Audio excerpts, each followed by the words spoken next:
안녕하세요 여러분, 이인철 변호사입니다. 자, 오늘은 제가 이제 KBS 굿모닝 대한민국 라이브 출연하고 있는데 그 방송 내용 중에서 여러분께 이제 꼭 필요한 그런 유익한 생활 법률에 대해서 말씀드리겠습니다. 자, 이인철 변호사 생활 법률 시작합니다. 먼저 잠깐만 옹 이사님, 우리 방송 전에 꼭 해야 되는 거 있는데 구독과 좋아요. 네, 구독과 좋아요 꼭 부탁드리겠습니다. 구독과 좋아요가 큰 힘이 되고 있습니다. 자, 오늘은 어떤 내용인가요? 오늘의 내용 소개드리겠습니다. 네. 미호도 다시 한번 코너였고요. 네. 우애가 돈독한 4남매가 있었습니다. 네. 네, 이 남매 중에 셋째 동생이 쓰러지셨는데요. 이 셋째 동생은 결혼도 안 하셨고 가정이 없는 거죠. 그렇죠. 와이프와 자녀가 없었고 부모님도 다 돌아가셨습니다. 쓰러진 셋째 동생을 이 4남매, 오빠와 누나, 막내 여동생 중에서 막내 여동생이 병간호를 하였습니다. 네. 하지만 결국에는 이 주인공이 사망을 하게 되었는데 그 이후 유산을 어떻게 배분해야 될 것이냐, 유산으로 인한 갈등에 관한 내용입니다. 그렇군요. 알겠습니다. 요즘에 뭐 상속, 유산 갈등이 많이 일어나고 있잖아요. 그런 문제 많은 분들이 관심 갖는 내용이에요. 자, 근데 어떤 게 궁금하세요? 최근에 법무부에서 네. 형제, 자매, 유류분 상속 권리에 대한 어떤 변동된 상황이 있었는가요? 근데 일단 유류분 제도는 뭔지 아시죠, 옹 이사님? 네. 자, 이제 어떤 분이 돌아가셨다. 근데 이제 보통은 이제 아무런 유언이나 뭐 그런 게 없으면 그 유언은 어떻게 돼요? 상속이 되죠, 그 유산은. 그래서 자녀들도 평등하게 상속이 되고. 근데 1순위가 자녀고, 자녀가 없을 경우에는 2순위가 부모, 3순위가 형제자매, 4순위가 사촌 이내 혈족인데. 근데 이제 문제는 뭐냐면 이 자녀 중에 한 명에게만 부모님이 주는 경우 있죠. 자녀를 편애하는 경우 있잖아요. 장남한테 많이 주는 경우가 있었잖아요. 그래서 전 재산 장남한테 다 맡기고 알아서 동생들에게 나눠줘라, 이렇게 이제 유언을 하고 아니면 증여를 미리 해서 이제 재산을 다 장남에게 주는 경우가 있어요. 장남이 뭐 동생들에게 그 재산을 다 이제 뭐 형평성 있게 분배하면 아무 문제가 없겠죠? 네. 근데 이제 그걸 다 혼자서 갖는 경우가 많아요. 형평성 있게 분배하는 경우가 거의 없습니다. 거의 없어요. 예. 참, 왜 그런지 모르겠어요. 자, 이럴 때 나머지 자녀들이 주장할 수 있는 게 유류분이에요. 유류분이라는 것은 원래 자신의 받을 상속분의 절반을 더 받아간 사람에게 청구할 수 있는 권리를 유류분이라고 할 수가 있습니다. 그래서 유류분은 자녀뿐만 아니라 배우자, 형제, 자매도 유류분이 인정되는데, 근데 얼마 전에 법무부에서 이 형제자매까지 유류분을 인정하는 거는 좀 지나치다. 요즘에 뭐 형제자매가 이제 따로 사는 경우도 많고 굳이 형제자매까지 유류분을 인정할 필요가 있느냐. 그래서 형제자매를 유류분 권리자에서 삭제하는 안을 내놨어요. 그래서 이제 그런 식으로 이제 민법을 개정하겠다. 개정안을 내놔서 이제 그게 오늘의 이슈가 된 것입니다. 형제자매는 혈족으로서 굉장히 가까운 사이인데 네. 형제자매 유류분 제외의 이유가 구체적으로 무엇일까요? 왜 그런 걸까요? 그러니까 저도 이제 형제가 있는데, 동생이 있는데 굉장히 가깝거든요. 서로 이제 어려울 때 도와주기도 하고 의지하기도 하고 굉장히 이제 우애가 돈독해요, 저희 형제도. 자, 근데 이 형제에 가까워요. 어떻게 보면 가족인데 형제자매 유류분을 삭제하겠다. 그러니까 많은 분들이 또 의아하게 생각할 수가 있어요. 아니, 형제자매도 그렇게 굉장히 가까운 사이인데 왜 형제자매 상속이 안 된다는 건가? 뭐 그렇게 생각하시는 게 있는데, 상속권을 완전히 박탈시키는 건 아니고 상속은 그대로 유지가 됩니다. 그래서 고인이 이제 유언이나 증여를 안 하면은 다른 자녀가 없어서 형제가 상속을 받아요. 근데 문제는 뭐냐면 유류분 권리를 없애겠다는 거예요. 그러니까 이 사건 같이 뭐 예를 들어서 형제가 여러 명인데 나는 바로 밑에 동생에게만 다 주겠다. 그럼 다른 이제 동생들이나 다른 형제들이 이제 반발할 거 아닙니까? 그래서 그거를 없애겠다는 거예요. 그런 유류분을 없애고 원래 상속분을 놔두고. 근데 없앤다는 이유가 뭐냐면 이제 아까도 말씀드렸듯이 형제가 좀 옛날과 좀 다르다. 그래서 굳이 유류분을 인정할 필요가 있느냐? 그런 이제 논거로 이제 없앴다고 하고 있어요. 형제자매 유류분 제도가 뭐 장점도 있겠지만 또 문제점도, 그러니까 형제자매 유류분 제도를 없애면 법무부에서 민법을 개정해서 뭐 물론 장점도 있겠지만 또 뭐 문제점도 좀 있지 않을까요? 어떤 게 있을까요? 그러니까 비단 이제 형제자매 유류분뿐 아니라 아예 유류분 제도 자체를 없애자, 이런 움직임이 또 있어요. 또 헌법재판소에 이게 또 사건이 지금 또 심리 중이고요. 그러니까 유류분 제도가 아예 위헌이다. 그래서 없애자, 삭제하다, 이런 움직임이 있는데, 그거는 그 논거는 그거예요. 고인이 본인 재산을 누구한테 처분하든 누구한테 주든 그건 고인 마음 아니냐, 왜 국가가 간섭하느냐, 이런 거예요. 뭐 나름 일리가 있죠. 나는 내가 뭐 장남만 이뻐하니까 장남만 주겠다. 다른 자녀들은 나는 밉다. 뭐 불효한 것 같다. 안 주겠다. 아니면 나 가족 다 싫다. 애인에게만 주겠다. 아니면 그냥 나 이 재산 뭐 어떤 단체에 다 주겠다. 그분의 고인의 자유잖아요. 근데 왜 다른 상속인들이 왜 자신의 절반을 달라고 하느냐. 고인의 재산 처분의 자유를 침해한다. 이렇게 이제 주장하는 거거든요. 홍 이사님 어때요? 그 논거가? 나름대로 일리는 있죠. 근데 모든 제도는 항상 이쪽과 이쪽을 잘 봐야 돼요. 항상 플러스 마이너스, 항상 장점이 있는 반면 단점도 생각해 봐야 돼요. 나름 일리가 있어요. 근데 뭐 자본주의 사회에서 그 사람의 재산을 뭐 다 쓰던 말던 누구한테 주던 그 사람의 자유는 맞지만 우리 헌법에도 이 재산 처분의 자유는 제한이 또 있잖아요. 뭐든지 소유권 같은 경우에도 무제한한 이제 자유가 있는 게 아니라 항상 제한이 따르거든요. 예를 들어서 공공의 이익이라든지 특히 유류분 같은 경우에 왜 이런 제도가 생겼냐면 물론 본인의 재산을 마음대로 처분할 수 있지만 다른 상속인들의 생계도 또 걱정해야 된단 말이에요.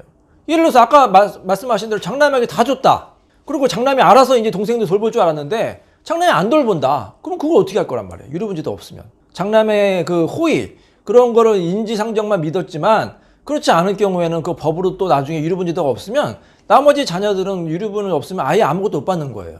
또 이런 경우도 있어요. 이 부인과 그 남편, 배우자도 유류분을 청구할 수가 있는데 갑자기 이 재력가가 이제 좀 나이가 많고 하는데 이제 어떤 젊은 여성이 이제 접근한 거예요. 소위 말하는 꽃뱀이죠. 꽃뱀이 접근해가지고 막 이제 감언인설해가지고 막 이 재산을 다 가져갔어요. 뭐 속이기도 하고 뭐 유혹도 하고 해서 그런 경우 가끔 발생하잖아요. 꽃뱀에게 다 전 재산 뺏겼다. 그리고 돌아가셨다. 예를 들어서. 아니면 뭐 이 남편이 별거 중에 이제 이런 일이 많이 발생할 수가 있잖아요. 이혼을 안 하고. 그러면 만약에 유류분제도가 없으면 어떻게 돼요?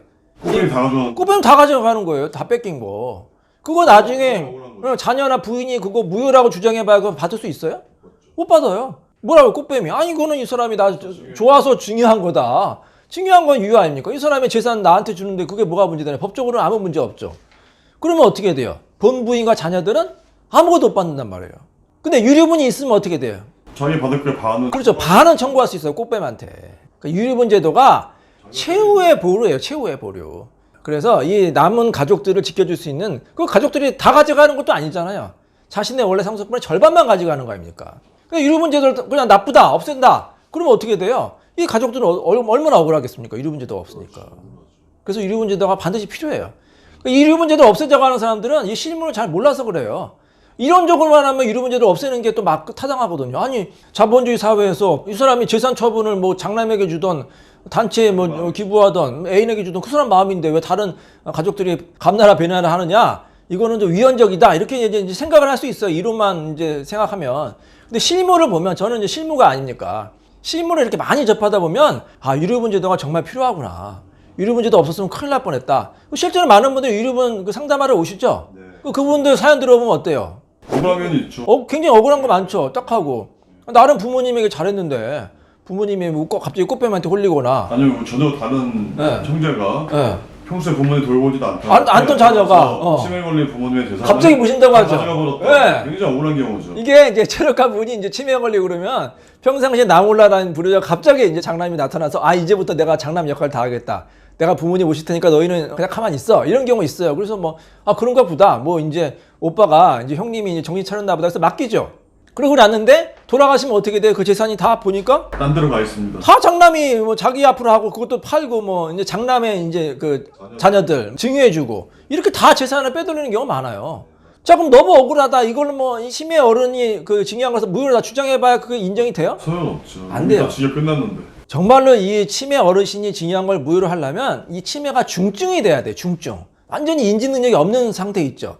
그리고 그걸 입증을 해야 돼요. 근데 그걸 어떻게 입증하겠습니까? 서류 보면 다 유효하게 나와 있어요. 자, 이 등기 서류에 다 사인돼 있죠? 그 아버지 모시고 가는 거예요. 실제로. 서류 위조한 것도 아니에요. 모시고 가가지고 다 도장 찍고 인감 도장 찍고 법무사 뭐 입회하에 심지어는 공증까지 받는 경우가 있어요. 근데 그걸 무효로 할 수 있어요?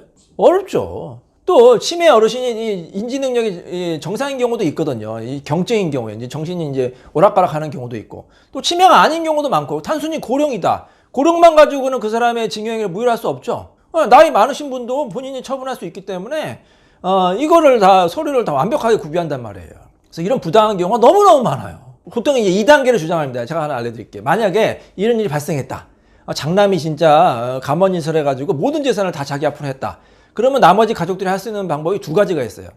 자, 첫째는 이 증여행위를 무효로 하는 거예요. 뭐 치매라든지 아니면 뭐 이렇게 감언인설 뭐 아니면 강압에 의한 의사표시다 해서 무효를 주장하지만 무효 취소 주장은 이거 굉장히 어려워요. 그 첫 번째 이 방법은 굉장히 이제 재판에서 이기기 어렵고 두 번째 방법이 뭐예요? 지금 말씀드린 대로 유류분.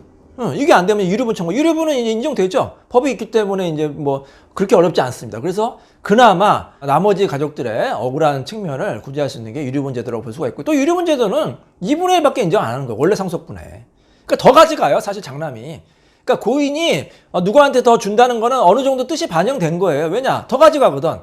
나머지 자녀들의 원래 몫의 절반만 이제 주는 거기 때문에 고인의 의사도 반영되고, 나머지 자녀들의 억울한 측면, 또 생계도 보장되기 때문에 굉장히 합리적인 제도예요. 그래서 저는 유류분 제도는 꼭 필요하다 이렇게 생각이 됩니다. 그렇다면 위에 그 사례 같은 경우에 형제자매가 고인의 재산에 대한 상속을 다른 형제자매입니다. 받을 수 없는 건가요? 그건 아니고요. 이제 유류분 제도가 인정됐기 때문에 아직까지는 유류분 제도 인정될 수가 있고, 만약에 유류분 제도가 만약에 박탈되면은 다른 형제들은 이제 받을 수가 없죠. 만약에 제도가 이제 바뀌면.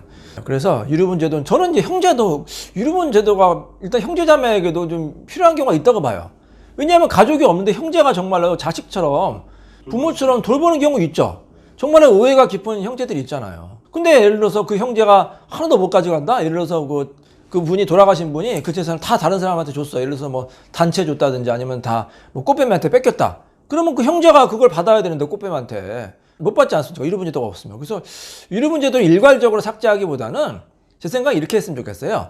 유류분 제도는 놔두고 유류분을 인정할지 얼마나 인정할지를 가정법원에서 결정하는 거예요. 사례마다 다 다르잖아요. 그죠? 케이스 바이 케이스로 정말로 이제 뭐 불효자다, 아니면 이 형제가 왕래가 없고 전혀 기여가 없다고 하면은 유류분을 인정 안 하면 되고, 근데 정말로 이 사건을 잘 보니까 이 형제가 정말로 자식처럼 너무 잘했네? 그러면 어떻게 돼요? 유류분을 인정하고, 그거를 이제 법에서 뭐 인정한다 안 한다 일률적으로 딱 정하는 게 아니라 가정법원에서 정하면 돼요. 얼마나 합리적입니까? 그래서 유류분 제도라든지 이 상속제도도 법이 너무 딱딱하게 뭐 일률적으로 다 인정하거나 다 부정할 게 아니라 가정법원에서 케이스 바이 케이스로 사례별로 구체적 타당성 있게 결정하는 게 바람직하다고 봅니다. 자, 오늘 이제 유류분 상속에 대해서 말씀드렸는데, 여러분 뭐 꼭 이제 뭐 내가 상속을 받겠다 그런 측면이 아니라 우리가 이제 부모나 형제 자매를 돌보는 건 인지상정이죠. 그래서 항상 이렇게 우애 깊고 또 부모 자식 간에 또 효도하고 그런 훈훈한 사회가 되었으면 좋겠습니다. 자, 이인철 변호사의 생활법률 여기서 마치도록 하겠습니다. 감사합니다.